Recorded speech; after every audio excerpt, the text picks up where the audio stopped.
Et Kalispera, c'est Oluskeoles. Bonsoir. Donc, merci d'être venu assister à cette table ronde sur les études d'ingénieurs. La rencontre aura lieu, comme la précédente, en français, avec traduction simultanée grâce au casque que vous pouvez vous procurer auprès des personnes de l'accueil. Je remercie une fois de plus nos interprètes que nous allons essayer d'aider en parlant distinctement et lentement les uns les autres. Je rappelle que cette table ronde est diffusée simultanément sur The Avlos et Facebook et qu'il est possible aux personnes qui les suivent à distance de poser des questions sur le chat de Facebook. Donc les études d'ingénieurs intéressent énormément de jeunes Grecs. Ce sont des études un peu particulières dans le cadre du système d'enseignement supérieur français, des études organisées sur 5 ans, avec, on le verra, des modalités d'entrée qui sont un peu particulières et une organisation des études qui diffère quand même sensiblement du système grec, puisque en Grèce, c'est l'université polytechnique qui organise ces études, là où en France, on a, je crois, plus de 240 établissements qui proposent des parcours d'ingénieurs. Un petit peu moins, 200, disons. Donc, une grande variété d'écoles dont nous avons un panel représentatif et qualitatif. Donc, merci aux intervenants d'être venus nous soutenir. Donc, je vous présente Sylvie Robinet, à ma droite, qui est responsable de la filière internationale de l'INSA Rennes.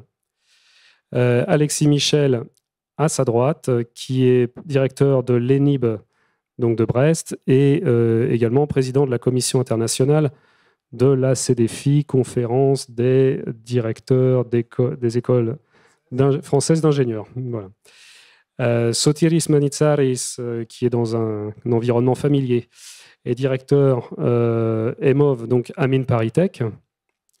Et Karine Gourlet est chargée des relations internationales à CESI, qui est une école d'ingénieurs, dont elle nous détaillera également le contenu de l'offre de formation. Alors, le premier point que je souhaitais aborder dans cette présentation, ce sont d'abord les modalités d'entrée dans vos établissements respectifs, étant donné que, comme je le disais, les études d'ingénieur en France se font sur 5 ans. La question des 2 premières années est toujours un peu particulière. Est-ce qu'il est possible et pertinent d'y entrer dès la première année? Si oui, comment? Et de manière tout à fait prosaïque, puisque la question est régulièrement posée, si on postule pour une première année, faut-il ou non passer par Parcoursup? Donc, Sylvie, il y a un micro à votre disposition pour répondre à ces premières questions. Est-ce que ça fonctionne? Oui. Donc, bonjour. Alors, moi, je vais parler en tant que représentante du groupe INSA. Donc, on a un groupe d'écoles d'ingénieurs publics où les études d'ingénieurs se font en 5 ans, c'est-à-dire qu'on recrute après le bac directement, donc pas par des classes préparatoires. Nous avons notre premier cycle intégré, c'est-à-dire nos classes préparatoires intégrées, mais du coup, qui ne préparent pas les concours pour d'autres écoles. C'est-à-dire qu'une fois que les élèves sont entrés chez nous, ils restent chez nous pour toute la durée des études. Je ne sais pas s'il y avait d'autres questions. Ah oui, pour la candidature. Alors pour la candidature, en fait, ça dépend du diplôme de fin d'études. Donc si les élèves ont un bac français, donc délivré par la France, la voie classique, c'est Parcoursup. Voilà, sachant que Parcoursup, pour ce qui nous concerne, il y a énormément de candidats et qu'on a un taux de réponse positif qui est, on va dire, entre 12 et 15%. Donc très très bon niveau scientifique, on y reviendra peut-être après. Alors pour les étudiants qui ne préparent pas le bac français, donc qui ont un bac ou un certificat de fin d'études grec, on a une voie d'accès spécifique pour tous les étudiants internationaux en fait qui ne passent pas le bac français. Alors, je ne sais pas si je détaille, c'est vraiment particulier chez nous. Donc c'est pas par Parcoursup, c'est sur le site web de notre groupe d'écoles. Et là en fait on étudie les dossiers des étudiants internationaux par pays. Ils sont triés par pays. Et puis là, on regarde les dossiers à fond. Je ne sais pas si j'ai été assez clair. Tout à fait. Donc, vous êtes bel et bien dans la catégorie des écoles d'ingénieurs qui a, comme on dit, une prépa intégrée. Voilà. Qu'en est-il à Brest? Alors, à Brest, c'est assez similaire aux INSA, parce qu'on a même une histoire commune institutionnelle. Donc, ce qu'il faut retenir quand on est un jeune grec ou une jeune grecque, c'est que soit on passe par Parcoursup quand on veut rentrer donc après la fin du lycée, après le baccalauréat.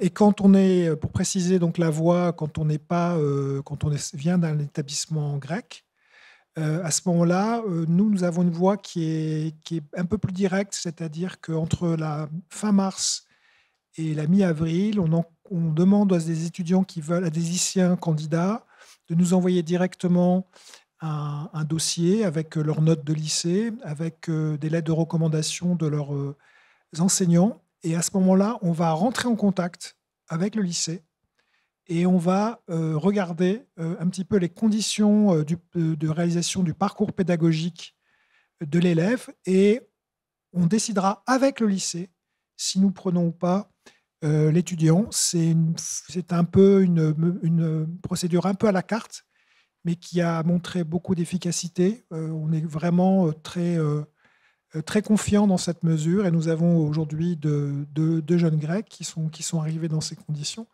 Et donc, voilà, c'est vraiment le genre de choses qu'on propose. Et la particularité de notre école, je pense, comme l'INSA, c'est qu'on peut rentrer dans les INSA, c'est qu'on peut rentrer un peu plus tard. Alors, un peu plus tard, pour quelqu'un qui va être grec, c'est-à-dire après le ptychio, le premier diplôme au niveau de l'université, on va regarder, par exemple, pour faire un master ou pour faire un doctorat, parce que toutes les écoles d'ingénieurs sont des structures aussi où on y fait de la recherche. Donc en général, vous avez à côté de l'offre de diplôme d'ingénieur, vous avez une offre de master et une offre de doctorat. Et quelquefois, nous avons des étudiants qui souhaitent faire aussi le diplôme d'ingénieur. Donc ça, on regarde. La condition, c'est de faire au moins les 2 dernières années. Sinon, on ne peut pas avoir le titre d'ingénieur. Mais voilà. Et donc ça arrive aussi. Et c'est une possibilité dont on ne parle peut-être pas suffisamment, mais en tout cas, on apprécie aussi ce public qui vient pour 2 ans. Merci beaucoup. Alors, avec Mines Paris-Tech, on est dans une autre configuration, Sotiris, sur le mode d'intégration. Oui, j'aimerais commencer par, en disant 2 mots sur l'école. Donc, l'école des mines de Paris est une école fondée il y a plusieurs siècles déjà. Donc, on rentre dans la case des écoles un peu traditionnelles, école d'ingénieurs un peu traditionnelles. Et donc, voilà, on dépend de 2 tutelles, en fait. On dépend du ministère de l'Enseignement, mais aussi du ministère de l'Industrie. Et donc, ces tutelles, en fait, ces 2 tutelles ont un impact fort sur notre modèle d'enseignement qui passe par la recherche. C'est l'enseignant par la recherche. Et notre recherche est très, très orientée industrie. Donc, il y a un mélange entre enseignement, recherche et industrie qui est très, très fort et qui fait partie de notre ADN. En ce qui concerne les possibilités et les éventuelles pistes d'entrée à l'école des mines pour un jeune grec, je dirais que techniquement, c'est possible. C'est-à-dire qu'en passant par les classes préparatoires, si au bout de 2 ans, on passe les examens et on réussit, on peut s'inscrire à l'école des mines. C'est-à-dire, selon la Convention de Bologne, les 2 premières années sont dédiées des 5 ans du parcours de l'école d'ingénieur. Pratiquement, c'est extrêmement difficile. Pour ne pas dire impossible, voilà, pour un jeune grec, parce que voilà, c'est relativement compliqué, sans compter la difficulté des examens. Ce qui est par contre le plus probable et le plus réaliste, c'est d'essayer de rentrer en master, que ce soit en niveau Master 1 ou Master 2. Alors, il faut préciser que l'école des mines propose des Master 1 et des Master 2, mais c'est des masters en co-tutelle avec des universités. Et après, il y a aussi la possibilité, soit des Master of Science, soit des masters spécialisés qui sont accrédités par la conférence des grandes écoles. C'est des masters de professionnalisation qui sont adressés plutôt à des gens qui ont déjà une longue expérience professionnelle dans des entreprises. Et en plus, un parcours de 5 ans d'études Ça, c'est la règle générale. Après, il y a aussi l'exception. C'est-à-dire qu'on peut accepter des gens qui ont 4 ans, qui ont fait seulement 4 ans d'études, à condition qu'ils aient au moins 3 ans d'expérience professionnelle à temps plein. Et il y a bien évidemment, vu que la composante de recherche est assez forte à l'école des mines, on a aussi la possibilité de recruter pour des thèses. Et notre modèle de recherche passe beaucoup par les thèses de doctorat. D'accord, merci. Alors, du côté de l'école d'ingénieurs CESI, quelles sont les modalités d'admission privilégiées? Alors, bonjour à tous. Moi, c'est très similaire à ce que expliquait ma collègue de l'INSA. Donc, à CESI, on est aussi sur une école en 5 ans, avec un cycle préparatoire intégré. Donc, pareil, on ne conseille pas aux étudiants internationaux de faire la prépa. On conseille d'intégrer notre cycle préparatoire intégré. Après, je pense aussi que pour le cycle prépa, faut déjà avoir une idée de ce qu'on veut faire. Si on n'est pas sûr, je pense que les classes préparatoires, c'est peut-être mieux. Mais voilà, en tout cas pour nous, le cycle préparatoire intégré, c'est ce qu'on recommande aux étudiants internationaux. L'admission se fait sur dossier, il n'y a pas de concours à passer. Donc on regarde les notes de première, de terminale et un entretien de motivation. Donc un entretien de motivation à distance, bien sûr, pour les étudiants grecs, où on étudie donc le projet professionnel de l'étudiant. On voit aussi sa capacité à s'intégrer à l'école, à la pédagogie en France, la pédagogie à CESI qui est particulière aussi. On a une pédagogie par projet, donc en petits groupes, où l'étudiant en fait devient acteur lui-même de son apprentissage.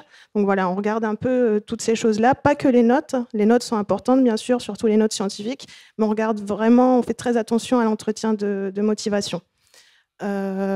Ensuite, on fait aussi de la sélection sur le cycle ingénieur directement. Donc là, après un bachelor, vous pouvez intégrer directement le cycle ingénieur aussi. Donc pareil, le même processus similaire. D'accord, donc on retient qu'au-delà de la question des 2 premières années, on peut aussi intégrer une école d'ingénieur en 3e ou 4e année. Il faut faire 2 ans dans une école d'ingénieur pour obtenir le diplôme d'ingénieur. On est bien d'accord là-dessus. Alors, 2 ans dans le cycle ingénieur, c'est-à-dire au sein des 3 dernières années du dernier cycle. Donc la motivation, vous venez d'en parler, c'est le maître mot. Est-ce que vous pouvez nous dire, donc une fois que le lycéen ou l'étudiant est déjà décidé à tenter une candidature dans une école d'ingénieur, parmi les critères d'admission, dans ce qui fait le profil type ou le profil privilégié d'un étudiant qui pourra être accepté dans une école d'ingénieur, quels sont les critères majeurs? Je crois savoir par exemple que d'un point de vue strictement académique, c'est une très mauvaise idée d'arrêter les maths au cours du lycée. Des maths, de la physique. Les résultats académiques, les notes, ça a été évoqué. Quel est le niveau de français en dessous duquel on ne peut pas espérer être accepté dans une école d'ingénieur française? Et cette dimension de motivation, justement, les éléments extra-académiques qui vont entrer en compte. Ça fait beaucoup de choses. Énormément.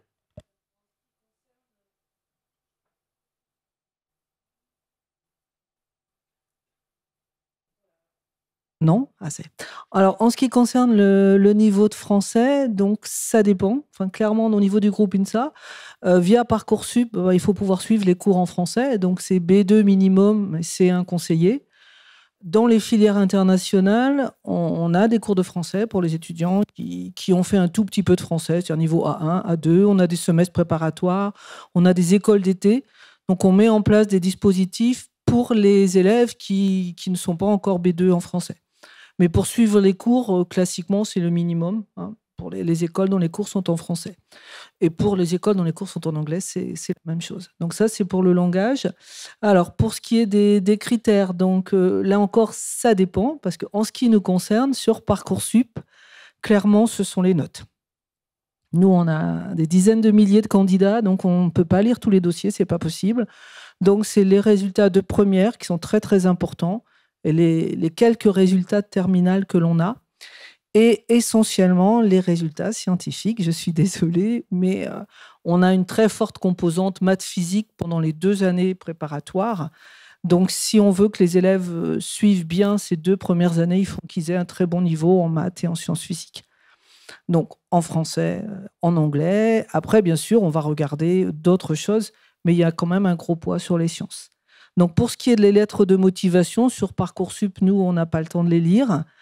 Pour ceux qui rentrent sur la filière internationale, c'est-à-dire ceux qui ne passent pas par Parcoursup, là, par contre, clairement, ça, c'est un élément très intéressant parce qu'on va regarder pourquoi ces élèves internationaux veulent venir en France, pourquoi ils ont choisi le métier d'ingénieur, est-ce qu'ils savent ce que c'est? On va échanger avec eux par rapport à ça.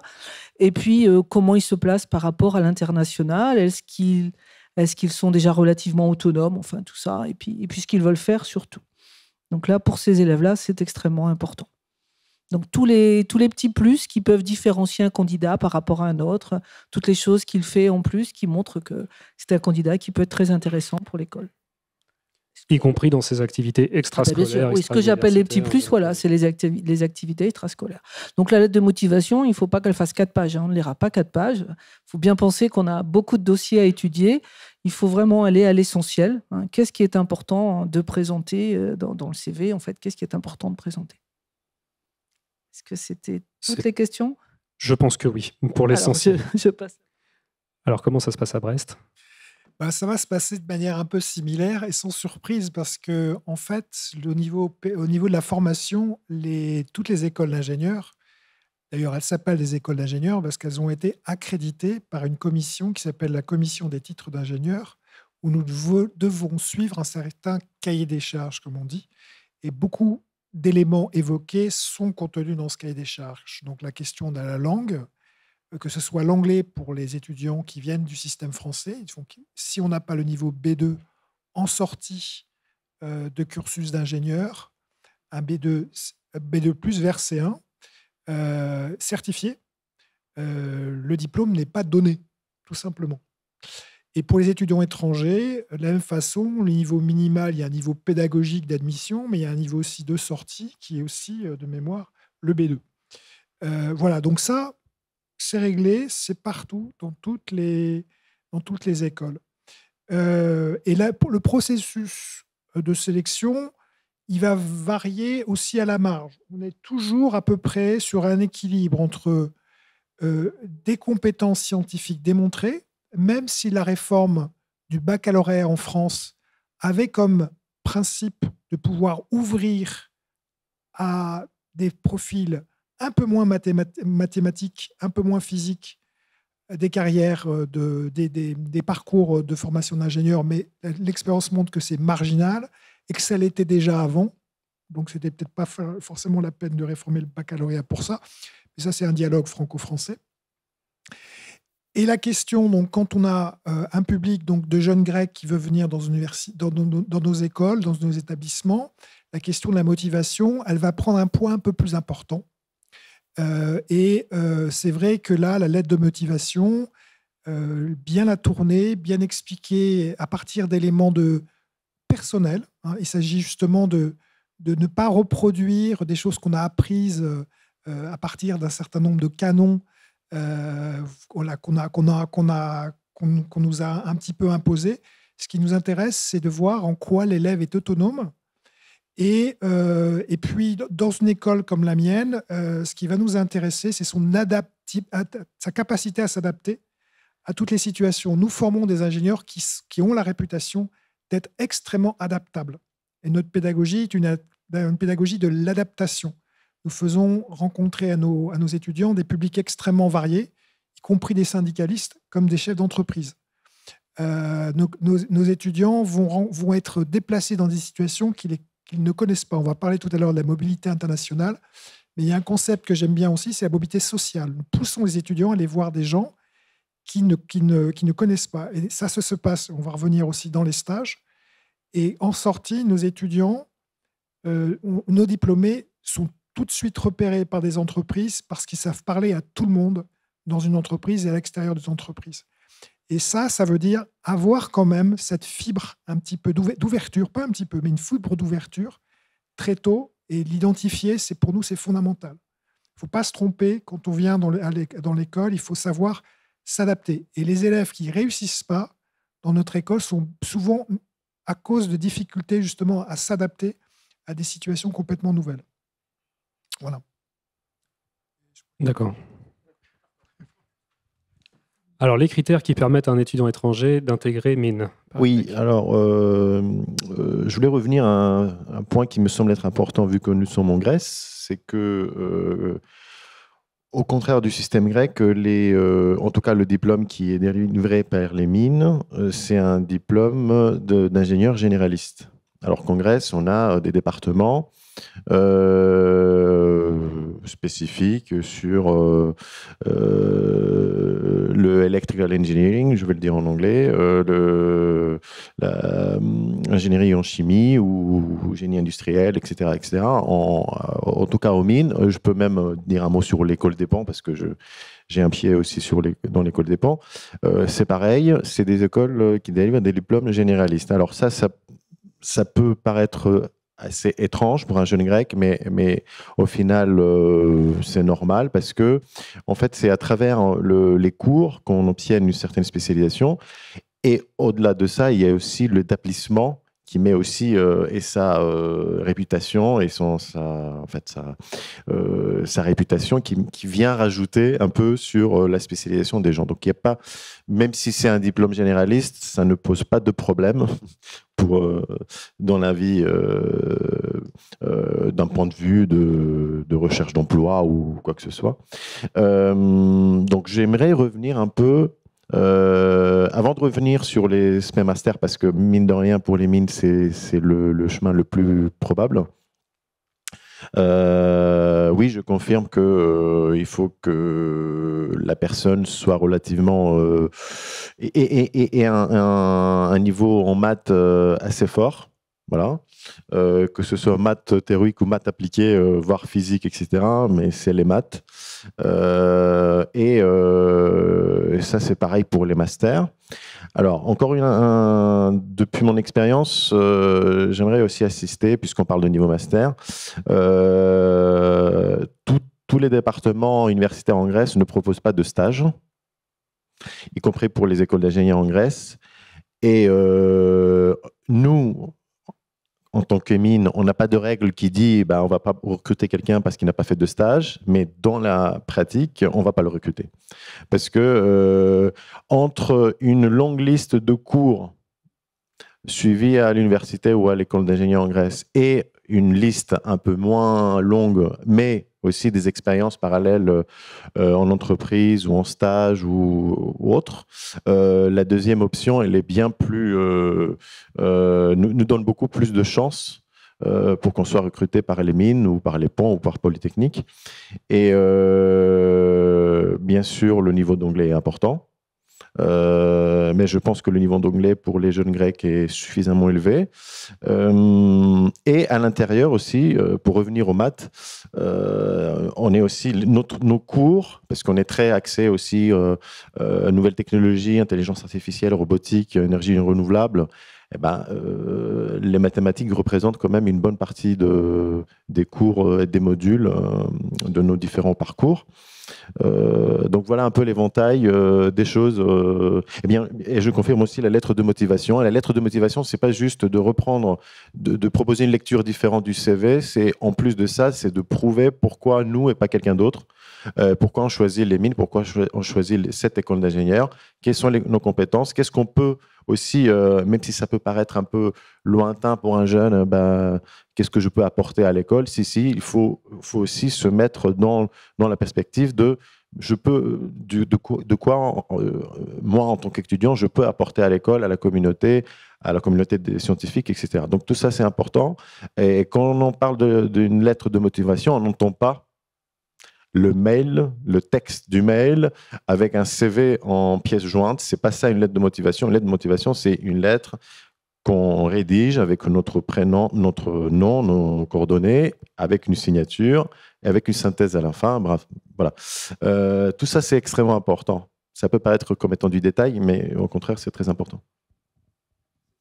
C'est très loin d'être un détail. Merci beaucoup. Donc, du côté de saisie, c'est vrai que la question des critères d'admission est directement liée au contenu des formations proposées. Donc, à saisie, on va regarder les notes de première et terminale. Parcoursup ou non, c'est première et terminale qui vont compter. Donc, bien sûr, en première, il faut choisir des options scientifiques. mathématiques, physique, chimie, sciences de l'ingénieur, numérique, je crois. Je ne les connais pas toutes par cœur, mais je pense qu'il y a au moins ces trois-là. Et puis on regarde, voilà, bien sûr, ces notes-là. On regarde les autres, mais c'est vraiment, on va faire un focus sur les matières scientifiques. Et puis, comme je disais tout à l'heure, l'entretien de motivation. Là, c'est très important aussi de mettre en avant les activités extrascolaires. Je prends un exemple, si vous postulez pour, si vous avez comme projet professionnel l'informatique, si sur vos heures libres de loisirs, vous avez fait de la programmation, ce genre de choses, ça, pendant l'entretien, il faut le mettre en avant. Voilà, ces choses-là. Je ne sais plus s'il y avait une autre question. Elle concernait initialement les prérequis, mais c'est vrai que vous insistez tous sur la nécessité de bien savoir présenter sa démarche via la lettre de motivation. J'en profite pour ouvrir une parenthèse. L'Institut français de Grèce propose dans les semaines qui viennent un séminaire en ligne, un atelier qui portera sur comment bien rédiger sa lettre de motivation, à la fois pour postuler éventuellement en licence ou pour construire un projet de master. Oui, Alexis. Je voulais juste rajouter un petit point par rapport à mon collègue des mines. Donc, toutes les écoles d'ingénieurs ne sont pas généralistes. Nous, clairement, ce n'est pas le cas. Donc, les 2 premières années, classe préparatoire intégrée, sont très généralistes, mais les 3 dernières années, c'est-à-dire le cycle ingénieur, lui, est spécialisé. Et chez nous, relativement spécialisé. C'est-à-dire qu'il y a une formation informatique, une formation électrique, une formation mécanique, etc. Donc, voilà, ça dépend des écoles, ça dépend des philosophies des écoles. Hein, mais en France, vous trouverez les 2 types d'écoles. Oui, juste, on parle beaucoup de la lettre de motivation sans expliquer ce que c'est concrètement. C'est répondre à 2 questions. Pourquoi vous, étudiants, vous choisissez nos écoles, nos établissements, et pas un autre? Et pourquoi nous devrions vous choisir? C'est juste, le principe est tout bête, c'est juste s'assurer, vous et nous, que nous ne nous trompons pas. C'est un contrat, c'est un engagement que nous prenons, et cette notion d'engagement pédagogique, de contrat pédagogique, elle est très présente dans nos écoles. Nous ne voulons pas, quand nous prenons quelqu'un, qui n'aille pas au bout de son diplôme. Ce n'est pas l'enjeu. L'enjeu, c'est vraiment d'accompagner des jeunes dans leur formation. Pour nous, c'est très important. Et ce souci-là, on en reparlera peut-être à un moment, mais il va plus loin. Au-delà du diplôme, c'est la carrière que vous aurez, le suivi de carrière. Et vous a donné les moyens de vous accompagner. Donc, c'est vraiment cette responsabilité-là. Nous sommes des gens responsables. On ne prend pas quelqu'un, non pas parce qu'on considère qu'il n'est pas bon, parce que ce pas bon ne répond pas à la question. On considère qu'il y a une incertitude qu'on est capable de caractériser, pédagogique, l'enjeu est pas, le projet n'est pas suffisamment mûr, etc., etc. Et ces voies d'ailleurs d'accès, de rentrer en master, de rentrer en doctorat, de rentrer plus tard, c'est simplement se redonner rendez-vous avec un peu plus de compréhension de ce que nous pouvons vous offrir et ce que vous souhaitez faire. C'est ça en fait. Merci. Alors, cette question de la spécialisation dans laquelle on a déjà un peu mis les pieds m'amène à la question de la professionnalisation. C'est-à-dire qu'on a bien compris qu'en France et dans les parcours particulièrement à Mines Paris Tech, on est sur, en tout cas, des premiers cycles un peu plus généralistes qu'en Grèce. Qu'en est-il du lien avec l'entreprise? Qu'en est-il de la possibilité rapidement de faire des stages, de commencer à construire son CV et éventuellement d'avoir accès à l'alternance, dont on expliquera aussi un peu ce que c'est, parce que ça n'existe pas réellement sous la même forme en Grèce. Donc dans les réseaux INSA, quel est le lien fait avec le monde? Il y a 2 choses différentes. Alors les stages, c'est vraiment une composante indispensable dans nos écoles d'ingénieurs. Alors pour le groupe INSA, il y a un stage obligatoire déjà pendant les 2 premières années. Donc il y a 4 semaines minimum obligatoires. Donc, ce qu'on appelle un stage, ce n'est pas un job, hein. C'est-à-dire que c'est un travail dans une entreprise avec un tuteur qui donne lieu à une évaluation, qui donne lieu à un rapport de stage. C'est-à-dire que les élèves font un rapport de ce qu'ils ont fait, qui est lu, qui est noté, bien sûr. Donc ça, c'est le premier stage d'insertion, on va dire, pour déjà qu'ils prennent contact avec le milieu de l'entreprise. Ensuite, quand ils sont dans la formation, pour nous, de spécialisation, donc ils ont un stage obligatoire. En général, c'est à la 4e année. Donc là, c'est 4 mois en entreprise. Donc bien sûr, ce n'est pas le même niveau. Ils ont déjà acquis des compétences, mais même conditions, avec un tuteur de stage, avec un rapport de stage à faire. Donc c'est eux qui choisissent leur stage en fonction déjà, normalement, en 4e année, ils commencent déjà à construire leur projet professionnel. Donc, en fonction de ce qu'ils ont envie de découvrir, si la branche qu'ils sont en train d'essayer d'atteindre, ils vont essayer d'aller faire le stage pour voir si ça correspond bien à leurs attentes. Et puis ensuite, donc, à la fin, dernière année, le 2e semestre, donc on a ce qu'on appelle un projet de fin d'études. Donc, c'est la moitié de l'année obligatoirement en entreprise. Alors, en ce qui nous concerne, c'est laboratoire ou entreprise. Ça dépend si les jeunes veulent se lancer plutôt dans le domaine de la recherche. Donc, dans ce cas-là, ça sera plutôt un laboratoire de recherche, donc dans une université ou dans des grandes entreprises. Il y a de la recherche et du développement partout. Donc, recherche ou entreprise. Mais là, c'est en général 6 mois. Donc, si les élèves cherchent bien, s'ils ont trouvé un bon projet, et s'ils sont d'accord, parce que des fois, ils ne sont pas d'accord, souvent, ce projet débouche sur une offre d'embauche qui les intéresse ou pas, mais c'est souvent le cas.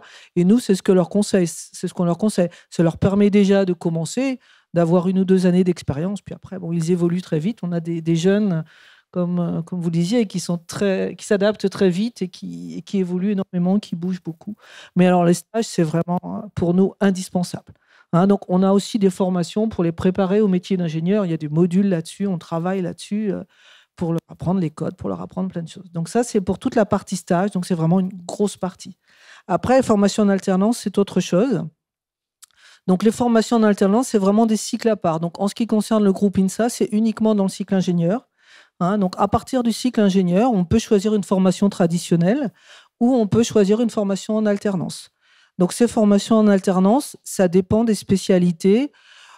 Ça se répartit souvent, je vais dire un exemple, par exemple 15 jours à l'école et puis 15 jours dans une entreprise. Donc la grosse difficulté pour nos étudiants, c'est de trouver une entreprise qui accepte de les suivre pendant 3 ans, parce que là encore, c'est une formation, il faut un tuteur. Il n'y a pas que la formation dans l'école, il y a la formation dans l'entreprise. Et ça se poursuit pendant tout le cycle ingénieur. Donc c'est des formations qui sont très demandées pour des élèves qui veulent tout de suite être dans le pratique. Là, ils vont tout de suite être dans l'entreprise et être considérés dans l'entreprise. Donc, ça va beaucoup plus loin que le stage. Donc, nous, on a plus de formations classiques que de formations en alternance, mais c'est en train de se développer. On a une forte demande au niveau du ministère par rapport à ça. Donc, on en met en place de plus en plus. Qui plus est, c'est des formations où les élèves sont rémunérés. Donc, c'est des formations intéressantes pour des élèves. Comme nous, on est une école publique, on a beaucoup d'élèves boursiers. Donc, c'est une formation qui est intéressante pour la rémunération. Mais à côté de ça, c'est très, très intéressant pour des élèves qui ont vraiment envie de commencer très vite. Avec l'alternance, j'ai coutume de dire on gagne sur les 2 tableaux tout en résolvant la question économique. Alors, du côté de l'ENIB. Alors, du côté de l'ENIB, c'est assez similaire à l'INSA, en particulier l'INSA de Rennes. Peut-être insister sur une chose, rappeler qu'un diplôme d'ingénieur en France, c'est un diplôme académique, on l'a évoqué, c'est comme en Grèce, mais c'est aussi un diplôme professionnel. Et le caractère professionnel, il a été évoqué, il se construit autour de la notion de autour du dispositif de stage. Alors, dans notre école, il y a 4 stages, ouvrier, technicien, assistant ingénieur et ingénieur, ce qui correspond de façon qui est assez proche de ce qui se passe à l'INSA. Et le total fait 60 semaines en 4 ans, de la 2e à la 5e année. Donc, on est sur 15 mois, avec possibilité en dernière année aussi de faire des stages soit en entreprise, soit dans un laboratoire en fonction, parce que c'est quelque chose qu'on n'a pas encore évoqué. Dans notre école, il y a la possibilité de faire un 2e diplôme simultanément en même temps que son diplôme d'ingénieur, en particulier des masters. Donc, si vous faites un master, vous avez la possibilité aussi de faire votre stage en laboratoire. Et puis, la 5e année, dans notre école, on a la possibilité de la faire en alternance, comme ça a été évoqué. Ça porte le nom de contrat de professionnalisation. C'est pas ça qui compte. Ce qui compte, c'est de dire qu'on est rémunéré par une entreprise avec une période donc, en entreprise et une période dans l'école. Et cette idée qu'on apprend aussi en faisant, c'est fondamental, une grande différence par rapport à ce qui se passe en Grèce et dans d'autres pays, c'est-à-dire que l'ingénieur se forme aussi en étant confronté à des situations réelles qu'il doit comprendre et qu'il doit résoudre. Et c'est même une traduction d'un grand changement qui s'opère depuis quand même pas mal d'années dans nos établissements, dans l'enseignement supérieur en France et voire en Europe. C'est-à-dire qu'en sortie de diplôme, la question n'est plus de savoir ce que l'on a appris, mais de pouvoir expliquer ce que l'on sait faire. Et quand on a cette approche-là, le stage, tout de suite, prend son vrai sens. Tout à l'heure, le CESI a évoqué aussi l'approche par projet, qui est aussi une traduction très concrète de cette philosophie-là, d'une philosophie très pragmatique. Et donc ça, aujourd'hui, toutes nos écoles, à des degrés moindres, il y a encore effectivement des formations un petit peu plus classiques, mais nous sommes vraiment entrés dans ce grand changement. Et pour nous, c'est peut-être cela qui est le plus exotique si vous envoyez vos enfants en France pour faire leurs études. C'est peut-être cela qui vous apparaîtra le plus étrange, mais ça fonctionne. Ça fait des gens qui sont capables d'après de faire des thèses, des doctorats, de devenir des chercheurs brillants, comme de créer des entreprises ou de reprendre des entreprises, voilà, ou de travailler dans une entreprise, ou faire complètement autre chose. Parce que c'est ça aussi, ce qu'on donne la possibilité à nos élèves, c'est d'imaginer leur avenir. C'est peut-être quelque chose, je m'arrêterai là. C'est-à-dire que notre souci à nous, c'est de permettre à nos élèves diplômés de se réaliser autant comme professionnels, c'est ce qu'on évoque, mais aussi comme personnes. Et c'est pour ça qu'on est très sensible aussi à ce que savent faire les élèves avant de rentrer à l'école. Très bien. Alors, Sotiris, du côté de Mines Paris-Tech, la dimension professionnelle, elle s'introduit comment ? On va reprendre tous les éléments qui ont été évoqués. On est bien aligné là-dessus. Au niveau professionnel, pour donner juste un exemple de ce que c'est l'alternance, on peut imaginer qu'on passe une semaine à l'école et une semaine en entreprise, ou 2 jours, à l'intérieur d'une seule semaine, on a 2 jours ou 3 jours à l'école et 2 jours en entreprise. Donc ça peut varier en fonction de la formation. Voilà, il y a tous les cas de figure possibles. Ce que je voulais dire, c'est que souvent, chez nous, au niveau master, le stage ou l'alternance est aussi lié aux frais d'enseignement. C'est-à-dire que nous, les mines, est une institution publique, donc on ne paye pas de frais de scolarité, on paye les frais d'inscription à l'école. Mais au niveau master, on a quand même des frais de scolarité. Et ces frais de scolarité, soit on les paye sur fonds propres, soit la formation est ce qu'on dit accréditée à la RNCP, donc du coup, on a des crédits qu'on a obtenus, parce qu'il n'y a pas que les jeunes grecs qui peuvent faire une formation en France, il y a aussi des jeunes professionnels grecs qui pourraient éventuellement souhaiter faire une formation en France. Donc, il y a des crédits qu'on peut réutiliser pour faire une formation. Il y a aussi une autre option, on pourrait dire, où l'entreprise peut, entre guillemets, adopter un étudiant, et cela consiste à prendre au fait que l'entreprise prend en charge les frais de scolarité, et aussi le salaire du stagiaire, de la personne, ou de l'alternant.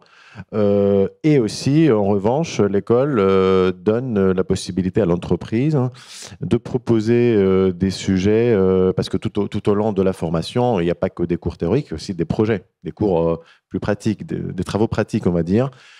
Et les sujets peuvent être proposés par l'entreprise, si on a ce partenariat avec l'entreprise, bien évidemment. En ce qui concerne les masters spécialisés, parce que c'est des masters, en anglais, on pourrait les qualifier en tant que post-master. Là, c'est des formations professionnalisantes, encore une fois.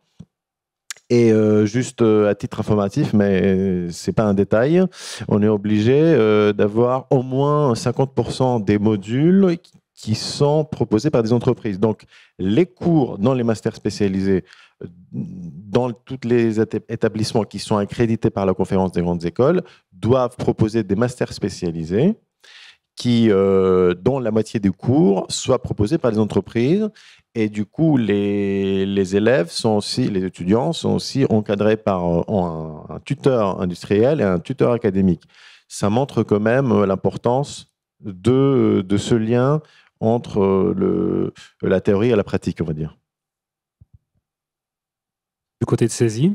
Ouais. Alors du côté de Cesi, la dimension professionnelle, professionnalisante, elle est vraiment fondamentale. De par sa création, d'ailleurs, on a été créé dans les années 50 par des entreprises, parmi lesquelles Renault. En fait, dans les années 50, il y avait un vrai besoin de former des ingénieurs.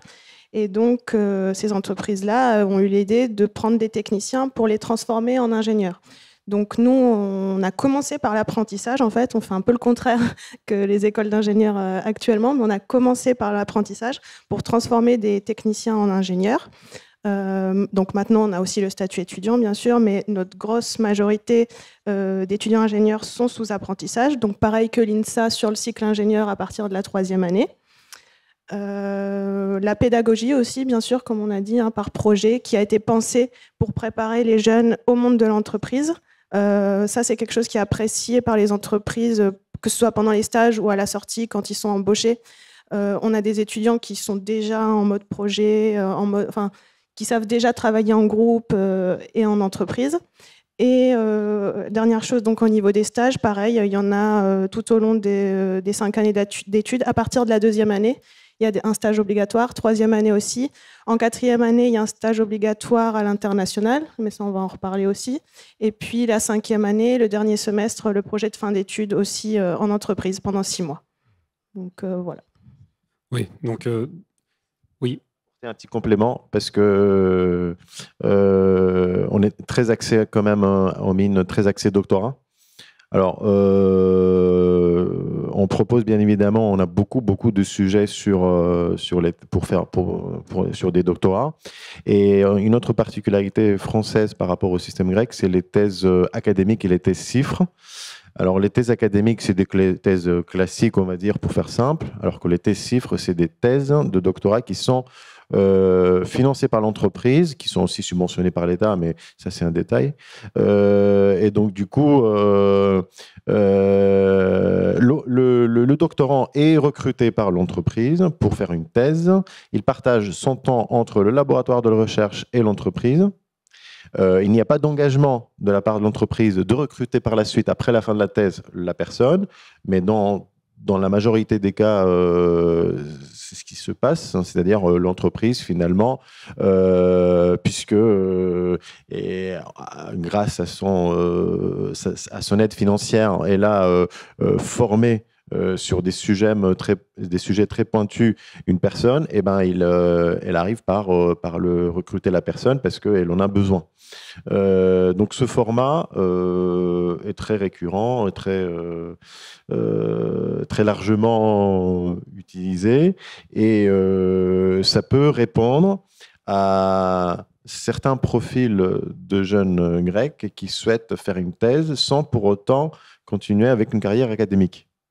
Donc on a aussi ce cas de figure qui peut être intéressant. D'accord.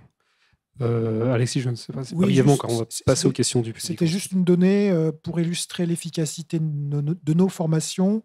Je pense que c'est à peu près vrai dans toutes nos écoles. Le niveau d'emploi, ce que nous mesurons aujourd'hui, c'est plus le niveau d'emploi à la sortie du diplôme, mais avant le diplôme. C'est ça qui nous intéresse presque. C'est-à-dire qu'aujourd'hui, on a entre la moitié, 2 tiers, voire quelquefois plus encore d'étudiants avant la sortie de l'école qui savent déjà ce qu'ils feront en sortant de l'école, avec un contrat signé. Et on a tendance à dire que les ingénieurs ne connaissent pas le chômage. Je ne sais pas si vous avez tous la capacité de le confirmer. Ouais, juste pour donner un chiffre aussi par rapport à ça, à Cesi, par exemple, il y a plus de 90% des étudiants qui trouvent leur premier emploi dans les 6 mois après la fin de leurs études. Donc... Effectivement. Alors, on va passer aux questions du public. Je ne sais pas, Katerina, si certaines ont été posées via le chat. Bien sûr. Alors, si vous avez des questions. Υπάρχουν κάποιες ερωτήσεις από το κοινό?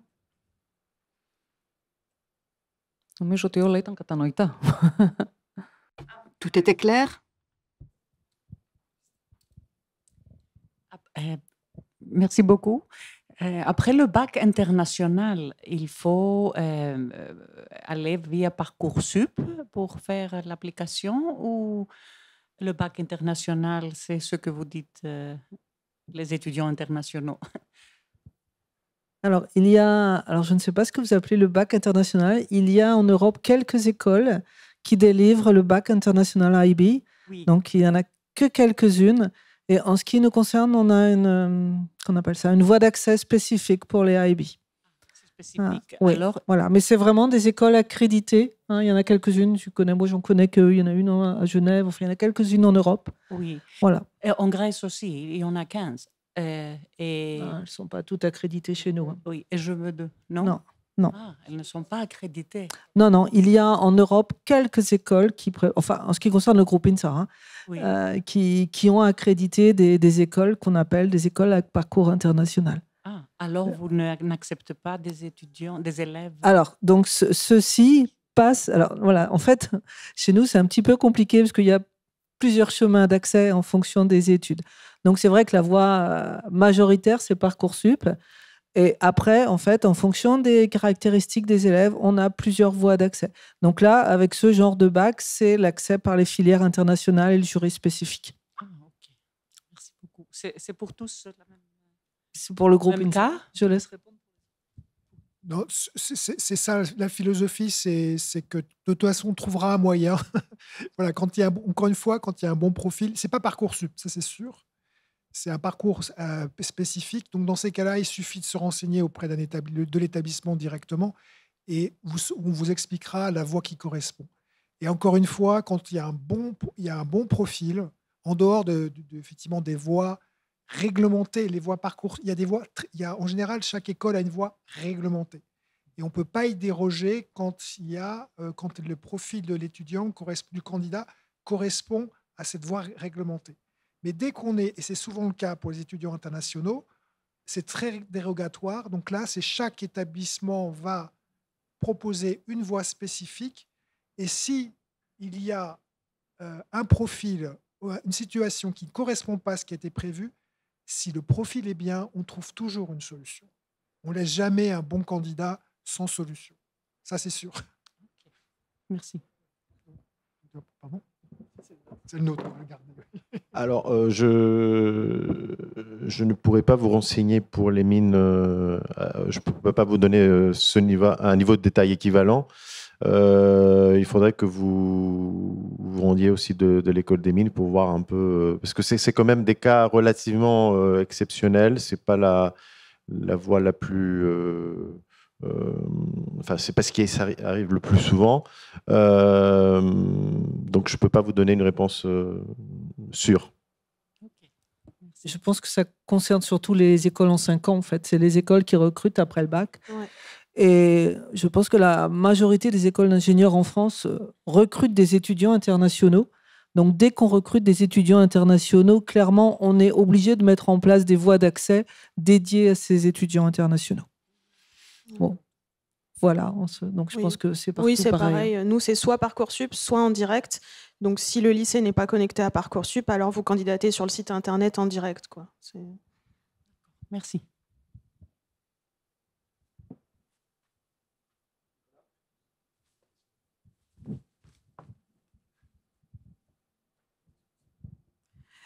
Θα ήθελα να ρωτήσω. Une question. Au-delà de saisie où il y a l'alternance, dans les autres cas, est-il possible d'avoir des étudiants en stage et les autres suivant les cours? Est-ce que cela peut aller de pair? Si vous avez la moitié des étudiants qui sont en alternance et les autres qui font des stages. L'aspect hybride, on ne peut pas avoir les deux. C'est-à-dire que soit notre formation elle est compatible à l'alternance, du coup, tout se fait en alternance. En tout cas, je vous parle des mines. Hein. Peut-être que les autres écoles d'ingénieurs ont d'autres systèmes. Soit on opte pour l'option du stage. Mais on ne peut pas avoir des cours en parallèle pour ceux qui sont en entreprise et pour les autres qui ne sont pas en entreprise pour le même module, si c'est ça votre question. Donc, chez nous, ça n'existe pas. Soit le directeur a décidé d'aller pour du master, d'aller pour l'option alternance, soit pour l'option stage. En tout cas, le stage est obligatoire. Voilà, il faut au moins une expérience en entreprise. Bon, chez nous, c'est minimum 5 mois pour à partir de 5 mois, soit c'est l'alternance. Mais pas les deux en même temps. En tout cas, chez nous, ça n'existe pas. Alors, moi, je confirme aussi, c'est-à-dire qu'en fait, il y a des périodes de stage dédiées. Donc, tous les étudiants partent en stage. Donc, on leur donne un grand intervalle et ils partent en stage. Et c'est souvent à cheval sur les périodes de vacances d'été, il faut le dire. Donc, en général, c'est 2 mois ou 3 mois avant le début des vacances d'été. Mais tous les étudiants partent en stage en même temps. On ne peut pas avoir la moitié de la classe qui est là et la moitié de la classe qui est ailleurs. Ce n'est pas possible. Et pour l'alternance, c'est la même chose. Je veux dire, tous ceux qui sont présents à l'école sont présents en même temps. Et tous ceux qui sont dans l'entreprise sont dans l'entreprise en même temps. La seule hybridation, je reprends le terme, qui est possible, il y a une nouvelle voie de formation qui vient d'être créée, où on commence sa première année de cycle d'ingénieur avec le statut étudiant, donc avec une voie classique avec stage, et les 2 dernières années se font en alternance. Voilà, c'est tout nouveau. Il y a le contrat de professionnalisation qui est uniquement pour 1 an, la dernière année obligatoirement. Et puis après, il y a l'alternance, comme on a parlé, c'est la seule modalité. Mais autrement, pédagogiquement, on ne peut pas mélanger les deux parce qu'on n'attend pas les objectifs. Autrement, d'équilibre entre les périodes d'apprentissage et les périodes de formation, de contact à l'entreprise. Il faut que ça se fasse à un moment. Et le stage et ce qu'amène l'alternance et le stage sont strictement équivalents d'un point de vue pédagogique. Et donc, on ne peut pas mélanger les deux. Ça n'a pas de sens. Alors, si quelqu'un voudrait travailler à l'étranger, il faut faire un IB. Mais quel est l'âge idéal pour faire ça? C'est depuis le second ou le terminal? C'est une question un peu différente. La question, c'est pour étudier à l'étranger ou travailler à l'étranger? Étudier. Y a pas, le IB, ce n'est pas une nécessité. Ça, c'est une question plus générale. Le IB n'est pas une nécessité. Un diplôme grec, l'apoliterio, est un diplôme qui est compréhensible à l'international. La vraie question qu'on a, que l'élément important que nous avons tous évoqué, c'est la langue. C'est d'avoir un bon niveau d'anglais et pour venir en France, en plus, un bon niveau de français. Donc, ce n'est pas le fait d'avoir un IB qui compte, c'est le fait d'avoir vraiment fait du français et de l'anglais. Voilà. Et des sciences. Et si on veut faire des écoles d'ingénieurs, c'est des sciences. Oui, parce qu'il y a des systèmes d'équivalence, en fait. Le baccalauréat grec, il y a un système d'équivalence pour le système français, en fait. Donc, il n'y a pas de souci de ce côté-là.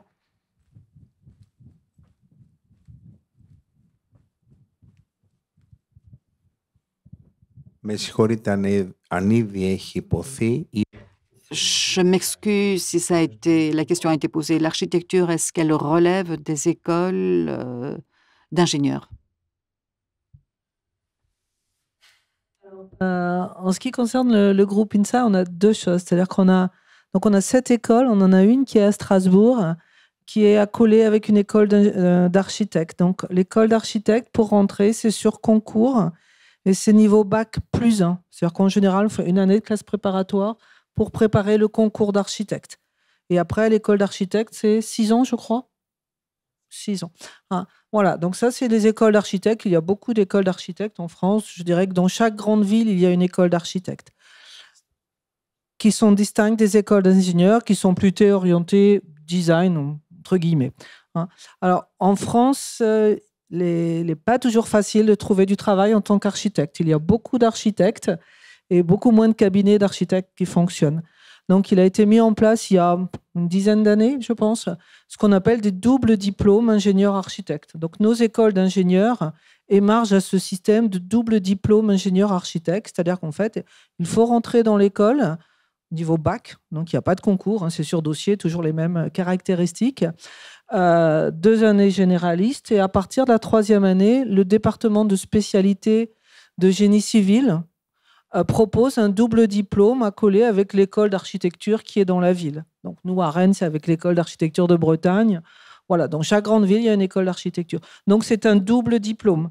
Ça veut dire qu'il y a toute une partie ingénieur, vraiment, avec un socle scientifique qui est un socle de formation d'ingénieur, plus les cours à l'école d'architecture.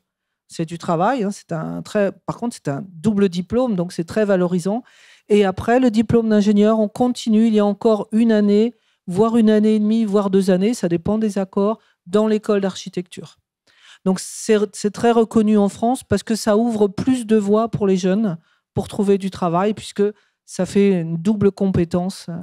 Donc ça fonctionne bien. Donc nous, on en a dans toutes nos écoles, avec tous les départements génie civil, ça s'est mis en place. Je pense qu'il y a beaucoup d'écoles d'ingénieurs qui ont fait ça.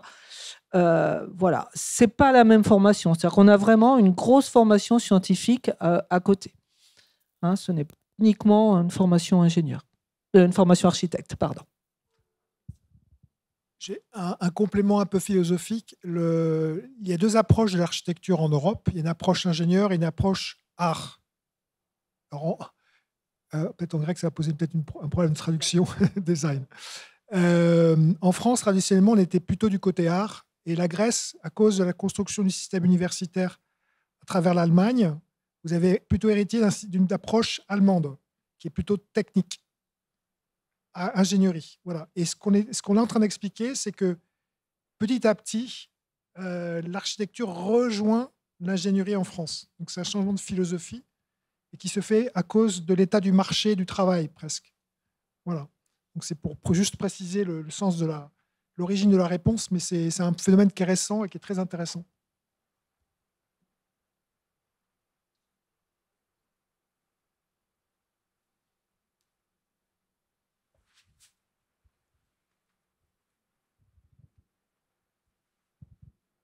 Καλησπέρα σας.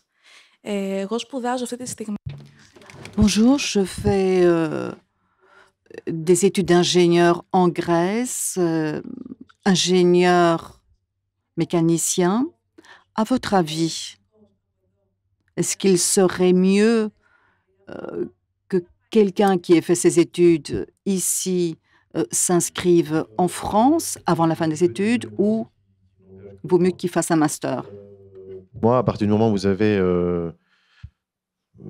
un diplôme d'ingénieur en Grèce, c'est moins intéressant de repartir sur un diplôme d'ingénieur français. En fait, vaut mieux passer par un master spécialisé et ne pas répéter une année, la 5e ou même toutes les 5 ans. Personnellement, je ne trouve pas d'intérêt. Autant d'aller pour un master spécialisé pour une thèse, parce que ça vous fait gagner du temps. Et voilà. Mais après, c'est mon avis personnel. Une réponse de même nature, soit vous venez en France faire un master qui vient compléter votre diplôme d'ingénieur. Nous, on propose à nos élèves de le faire simultanément, mais comme vous êtes en mobilité, vous seriez en mobilité, vous pouvez le faire après. Ou autre solution, s'il y a beaucoup d'appétence, beaucoup d'envie de la part de l'institution où vous êtes, c'est proposer un double diplôme.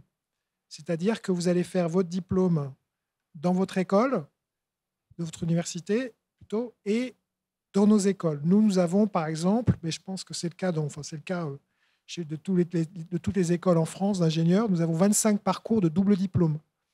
Donc nous avons des étudiants qui vont faire étrangers, qui viennent chez nous, qui vont faire le diplôme de notre école, plus le diplôme de leur établissement. Et inversement, d'ailleurs, il y a des étudiants de chez nous qui vont faire aussi les doubles diplômes. Et quelquefois, même un triple diplôme, ça arrive. Voilà. Donc, il y a des conditions spécifiques, le temps qu'on passe dans chaque établissement, dans chaque institution, etc. Donc, c'est ça qu'on essaie de mettre en place avec certaines institutions. Nous allons commencer avec la Grèce. Mais ça, il faut un peu de temps pour le faire. Donc, si c'est vraiment un projet personnel, individuel, la solution du master spécialisé, et puis éventuellement aller après, alors vers un doctorat, donc plutôt après le master, ça, c'est des choses effectivement qui se pratiquent, qui se font très concrètement. Juste un petit point de précision en ce qui concerne la co-tutelle, pour les thèses, c'est très facile à mettre en place. Alors, pour les thèses, parce que ce n'est pas le cas en Grèce toujours, pour en tout cas les thèses en en sciences de l'ingénierie, etc., il faut que le professeur qui propose la thèse ait aussi le financement pour financer le salaire du doctorant. Sinon, il n'y a pas de thèse, il n'y a pas de doctorant. C'est aussi simple que ça. Et donc, l'aspect co-tutelle, c'est-à-dire vous trouvez un prof en Grèce avec qui vous avez des affinités, et vous trouvez aussi un sujet, ou même un prof en France, voilà, mettre en place un sujet de thèse qui serait encadré en co-tutelle, c'est une opération plutôt simple et on sait faire et on sait faire rapidement. Donc ça aussi, c'est une possibilité.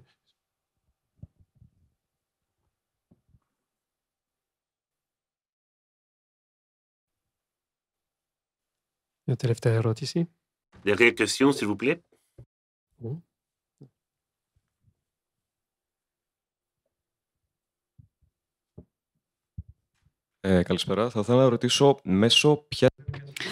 Bonjour, à travers quelle procédure il y a une équivalence entre ceux qui veulent faire, les étudiants qui veulent faire un stage et comment est-ce qu'on fait correspondre les étudiants avec l'entreprise? S'il y a des règles de matching entre le profil et l'entreprise, il n'y a pas de règles. Hein. C'est en fonction du profil, en fonction du CV, en fonction des intérêts de l'entreprise. Après, il y a des stages et des stages. Hein. Il y a le stage niveau ingénieur, il y a des stages de 2 mois ou de 3 mois. Il faut que ce qui est imposé par la formation soit en alignement avec le stage proposé par l'entreprise. Mais après, des règles qui définissent de manière très détaillée les diplômes, ou voilà, en tout cas, à ma connaissance, chez nous, on ne pratique pas ce système. En fait. Alors, je ne sais pas si j'entends la question de la même manière, mais par exemple, ou très concrètement, ou alors c'est une toute autre question, est-ce que dans vos établissements, vous avez la possibilité de faciliter les contacts entre les entreprises et les étudiants qui seraient éventuellement en panne, entre guillemets? C'est différent. Alors, je vais répondre rapidement sur les deux. Nous, dans notre école, comme il y a 4 stages, on s'assure effectivement que le contenu de stage corresponde à ce qu'on attend à ce moment-là dans les études. C'est ce que j'ai expliqué tout à l'heure. Que saura faire l'étudiant à la sortie du stage? Donc ça, c'est normé, donc on sait. Donc il faut démontrer que le stage va bien rencontrer cet objectif pédagogique. Et de plus, nous nous assurons que les 4 stages soient faits dans des environnements extrêmement différents. Je vais vous donner un exemple tout bête. Notre école, elle est sur un technopolis. D'accord? Et donc, trouver du travail, trouver un stage, voire trouver du travail, c'est facile. On traverse la rue. Il y en a tout de suite. Alors, nos étudiants, à un moment ou à un autre, ils font leur stage à 100 mètres de l'école. S'ils le font 4 fois, ce n'est pas bon du tout. Donc, on les oblige à partir. De la même façon, ils vont faire des stages dans des petites entreprises comme dans des grands groupes. À Brest, vous avez Naval Group, qui est une entreprise très connue en Grèce, Thales, des structures des entreprises de cette taille-là. On ne va pas leur faire leur stage, les 4 stages dans les grandes entreprises. Il faut qu'ils connaissent toutes les situations. Donc ça, c'est le premier aspect. Deuxième aspect très important, nous n'aidons pas les étudiants à trouver un stage. Ça fait partie de l'apprentissage. Évidemment, on regarde un petit peu ce qui se passe. Mais ils ont un bureau, ils ont l'association des anciens qui est là, des anciens de l'école et diplômés, qui peuvent fournir leur réseau, mais c'est à eux d'être proactifs, comme on dit. On ne va pas les chercher. Ils doivent s'organiser, on leur donne des rendez-vous, on leur explique au début à l'école à quel moment ils doivent chercher leur stade. Leur capacité à bien comprendre ce qu'on attend d'eux, ça fait partie de la formation. D'accord? Il y a toujours un élève sur 1000 qui rencontre des difficultés. Mais les difficultés, ils les avaient avant. Hein. Voilà. Nous, à Cesi, c'est un peu différent. On a vraiment un accompagnement pour trouver des entreprises pour l'alternance. Ouais. On a des équipes qui sont chargées de relations candidats-entreprises, qui ont des listes d'offres et qui accompagnent vraiment les étudiants. Pour les stages, c'est un peu pareil. On peut aider, mais on n'a pas vocation à trouver des stages. Voilà, ça fait partie de ce qu'on veut qu'ils apprennent tout seuls aussi. Voilà. Voilà. Bon, c'était pour conclure. C'est vrai que les stages de première année, puisque nous, le premier stage est à la fin de la première année, on va les accompagner. Alors, surtout les étudiants internationaux. On a aussi des étudiants chinois pour qui c'est souvent difficile de trouver un stage. Donc, ceux-là, on va les accompagner. Mais quand ils sont arrivés en troisième année, en quatrième année, c'est à eux de trouver leur stage, c'est évident. Par contre, tous les stages sont validés. C'est-à-dire qu'on a un service de stage qui vérifie bien le stage. Hein. Le stage, comme vous disiez, doit correspondre à la formation.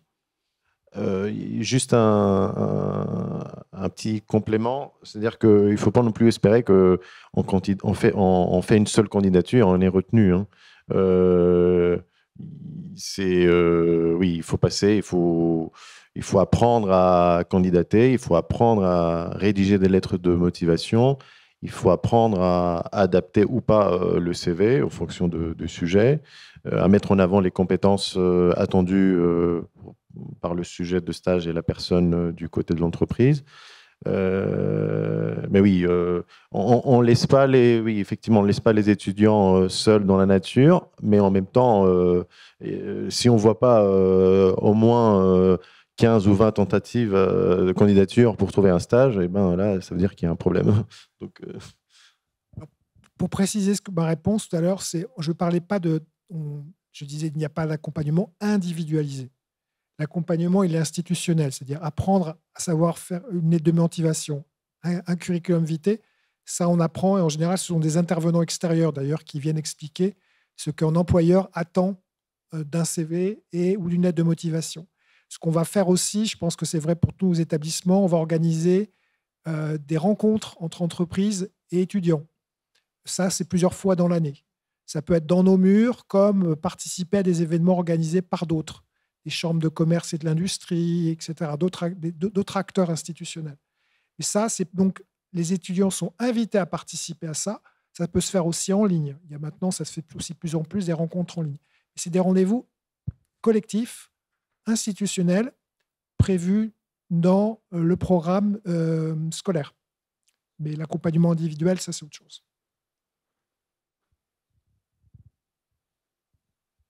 Merci, on va conclure là-dessus. Hein. Merci beaucoup. Est-ce que je peux juste rajouter un mot parce que j'essaie aussi de raisonner par rapport au système grec. En fait, le stagiaire en France, c'est pas une personne.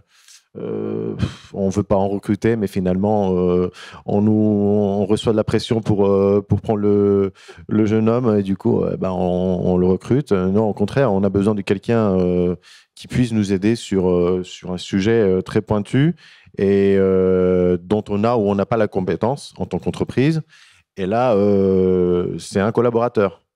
Donc, c'est important. C'est un autre état d'esprit. Et la traduction de ça, qui est importante, cette idée de qui rend service à qui, fait qu'au bout de 2 mois, si le stage dure 2 mois et 1 jour, il y a rémunération. Parce que les 2 premiers mois, on considère que c'est l'entreprise qui rend service aux stagiaires parce qu'il y a formation, mais au bout de 2 mois, on considère que le service s'inverse. Donc, il y a obligation de rémunérer. Sur cette importante précision. Merci beaucoup de votre participation. Et puis, merci de vos réponses. Et pour davantage d'informations, n'hésitez pas à rendre visite à nos intervenants à leur stand, donc au rez-de-chaussée, devant le bistrot. Merci à vous et bon salon.